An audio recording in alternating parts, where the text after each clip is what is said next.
Happy Monday. We are on a 6-2 run back for another week. Let's talk some basketball. What's going on, everyone? Welcome back in to another episode for Just a Bet Outside. I'm your host, Steven, and it is now time to talk some basketball, baby. That's right. As you heard in the cold intro, 6-2 run. Finally dug out of that terrible hole the first few days. So we'll get into all the bets over the weekend and all that, but few reminders. Monday Night Football preview, best bet, and NFL Week 8 recap takeaway. That video is out now. Be sure to go check that out. Help our channel out. We had a good week. We had a profitable week, so that was a lot of fun. Also gave away $40 in that video in that $40 giveaway contest. We will get some research out for the NBA, like I've been mentioning. Still only, 5-6 days in the NBA season. Only 1 or 2 games played for some of these teams. So later this week, we'll start getting some research out with shooters on fire, maybe against the spread records, all these kind of things. Again, if you guys have some ideas, leave a comment below. We'll try to get to some of them, and we're here to help you guys out. We're a community, so that's what we want to do. But anyways, we got a nice 11-game slate today. That's right, on Monday. In this video, it's going to be pretty quick and easy because there's not a lot of research yet to give out. I'm going to give you my bets recap for the weekend, and we had, I think, 7 total bets, and it was a good one. And then I'm going to give you my 3 best bets for Monday's slate. Probably going to add another one in the morning, just a heads up, but just want to let you know there. But let's get into it. But before we do, hit that like button. Please hit that like button. If you have any time in your day and you want to leave a comment, I would greatly, greatly appreciate it. It helps our channel grow, even if it's just hi or just one letter. I don't even care. But if you want to talk basketball, I'd definitely love to do that. So thank you for all the support. We appreciate it. Now, let's get into the bets recap. All right, look at all that action from the weekend. That's right. We had Friday, Saturday, and I released one bet today. I don't usually do Sundays for NFL Sunday, but I did, and I'm happy I did. But Friday, real quick, Simmons over 12.5 RAs. Guys, we got it before the lines went up, but it is over. Released for right now. 16.5 is the last line I saw, I think. Maybe 15.5. Doesn't mean he can't go over, but it's a line that you just got to watch for now. Celtics Clippers moneyline parlay, our first moneyline parlay loss of the season. The Clippers lost to the Jazz at the end of the game, missed a 3, missed a lot of open threes actually in the fourth quarter, last few minutes. But Duran over 22.5 points plus rebounds. That was one of the easiest wins, and that guy is absolutely dominating, and his lines are skyrocketing also. KCP 1 plus steal, and Wemby 15 plus points. Wemby got that with some free throws at the end of the game, then went into the overtime, and I think ended up scoring over 20. So a nice 3-1 Friday. Saturday was a 1-1 day. Herbert Jones over 6.5 RAs. I don't know what the hell happened. I didn't watch the game, but he had like 3. It was just atrocious. Pistons +2. That was a nice, easy winner because they won the game outright.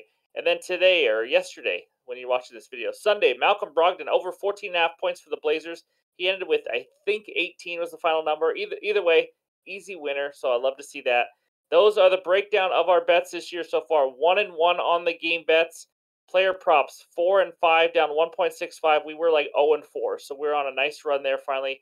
Moneyline parlays 2-1, up 1.32 units, and we are back to just about even. And this is where we're going to take off. So 7-7, down 0.43 units. I got 3 best bets, and let's get into it.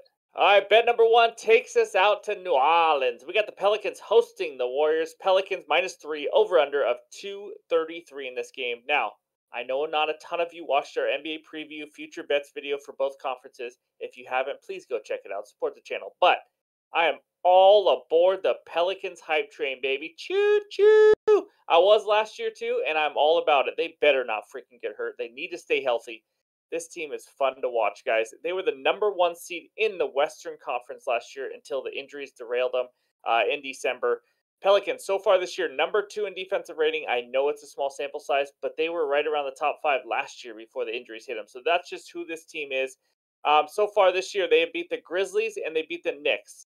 Now, the Knicks, when they beat them, they were on the second night of a back-to-back. They looked tired and they took care of business. Why that's important? The Warriors today are the second night of a back-to-back. For what it's worth, the Warriors are 9-12 against the spread last year with a rest disadvantage.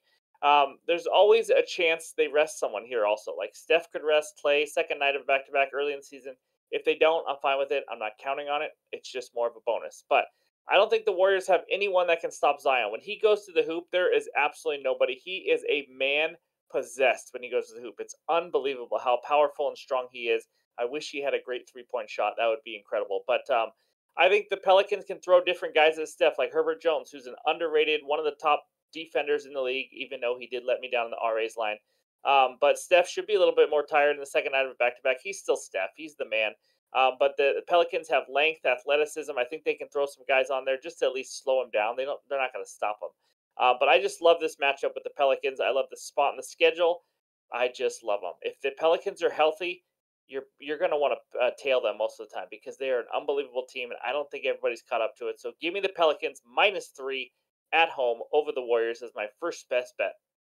All right, this second bet takes us out to the Oklahoma City, where the Oklahoma City Sonics are hosting the Detroit Pistons. All right, the Sonics -5, and the over/under is 227. I know it's the Thunder, guys. Okay, I'm still bitter. I'm angry. I want my Sonics back. Anyways, in this game, I have a player prop, and I absolutely love this prop. It is a rookie, Asar Thompson, over 7.5 rebounds at -111 on FanDuel. Let's break this down because I want to talk about it. This rookie, if you haven't seen him play, and I have actually watched Pistons game because I was watching Durant, and I also saw this guy. He's ridiculously athletic, and he has looked like one of the best wing rebounders in the league already, and he probably will end up being that way. He's also usually the guy guarding the other team's best player at 20 years old. But Monty Williams, the head coach, his number one priority on this team is rebounding. Reporters asked him, that's all he gives a crap about. And Asar has taken that to heart. He said that he treats a rebound like it's a turnover for his team, so they can get out and run because you don't want to live in the half court offense and all that kind of stuff. So he takes it to heart. He used to play he used to rebound. He said where he instead of seeing another teammate let him get the rebound, now it's a chase to see who gets it first. In 4 preseason games, Thompson, I know it's preseason, but still tells you something. 10, 8, 8, and 11 rebounds in preseason. Now in 3 regular season games, how about 7, 13, and 12? Guys, this guy is a rebounding monster. He's a rookie, only played 3 games, so I don't think the books have caught up yet. He's playing around 30 minutes per game. Even though his shooting and scoring has not quite been there yet, he's still playing a lot of minutes because he's defending, like I said, defending the other team's best players, and he's rebounding the crap out of the ball. So that's what Monty Williams likes to see. He's facing the Thunder, who right now are 14th in rebounding. Short sample size. It is what it is. I don't think it's a team that you got to worry about. Chet Holmgren obviously is down there getting some rebounds, but it's not like this is a huge rebounding monster of a team. So I think this line is going to be around 8.5 or 9.5 as we get further into the season, to be honest with you. I also like his rebounds plus assist lines. His RAs so far this year, 17, 19, and 10, in case you are interested in that. But give me the 20-year-old rookie, and hopefully another Piston player can make it cash for me. Asar Thompson over 7.5 rebounds. All right, this third and final bet is a player prop parlay. We got KCP 1+ steal and LaMelo Ball 3+3s at -120 on DraftKings. KCP 1+ steal, guys. He is the juice reducer. That's right. We already used him earlier this year with Wemby, 15+ points. We cashed that bet. He's really good at taking the ball from the other team. How's that for analysis? This season, 3, 5, and 2 steals already. So he's gone over 1 easily. He's got 2+ in every game.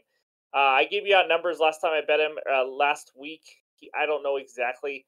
He has a lot of steals, guys. Like 80% of the games he gets 1+ steal. I almost bet him over 1.5 steals as his own bet, but instead I reduced it to 1 and took it with LaMelo. Now let's talk a little bit about LaMelo. This is an alt line. This is 3.5 line. I took it down to 3. He has attempted 6, 11, and 7 3-balls in 3 games this year. The 6 was because he did play a little less minutes. I think he plays 30+ minutes this game. He's on, I think, 3 days rest now. So they're not going to limit his minutes as much. I expect, 32 to 35-minute range in this one. He's only gone over in 1 of 3 games. That's okay. He is due to start lighting it up. He shot 38% from 3-ball range last year. This year he's off to a little cold start, shooting only 33%. So he is due to have some positive regression in that end, unless he's just a bad shooter this year. But I can't imagine that's the case. He's playing the Nets. Nets are supposed to be solid on defense, but they are currently 29th in defensive rating. It's, LaMelo's going to jack it up from anywhere. I don't think the defense really matters in this case, unless there's some elite perimeter defense, but the Nets are not right now. So give me a rested LaMelo Ball to get 3+3s and KCP to take the ball from the other team 1 or more times. That's my third and final bet. Let's check out the bets recap. There it is, Pelicans. I'm just going to call them my Pelicans right now. If they start getting hurt, I won't call them anymore. -3 at home against the Warriors. Take care of business, New Orleans. And then Asar Thompson, over 7.5 rebounds for the Pistons at -111. And then KCP, 1+ steal, and LaMelo, 3+3 balls at -120. Now, we do this every night, the night before the game, so we don't always have all the props. I will more than likely add a fourth bet. It will be in the pinned comments, it'll be in the Discord like always. But thank you guys for the support. Let's have a great week in the NBA, and we'll talk to you soon.